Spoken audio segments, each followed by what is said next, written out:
الثاني حول الجزائر، ففي الوقت الذي تحاول فيه باريس والجزائر ترميم العلاقات بينهما وتهدئة التوتر على خلفية أحداث ومواقف مثيرة للجدل على غرار تصريحات الرئيس الفرنسي إيمانويل ماكرون عن نظام العسكر في الجزائر، جاء المقال الخطير الذي نشرته لوفيغارو الفرنسية اليوم الاثنين تحت عنوان الجزائر تنهار، فهل ستجر فرنسا معها، للسفير الفرنسي السابق في الجزائر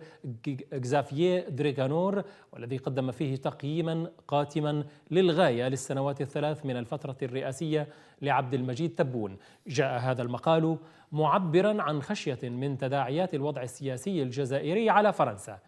دريغانور قال إن صداقته واحترامه للشعب الجزائري تلزمه بالتذكير ببعض الحقائق عن الواقع السياسي والأوهام الفرنسية وعواقبها حسب تعبيره، واعتبر أن الجزائر الجديدة بصدد الانهيار وتجر فرنسا معها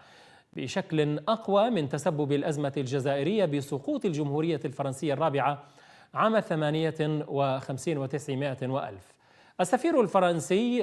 والذي كان سفيرا منذ عام 2020 وقال إن النظام الجزائري أظهر وجهه الحقيقي كنظام عسكري مدرب على أساليب الاتحاد السوفيتي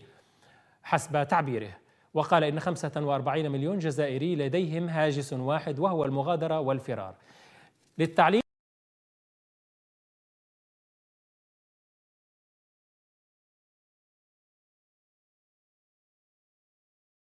أن نبدأ النقاش بعد هذا التقرير.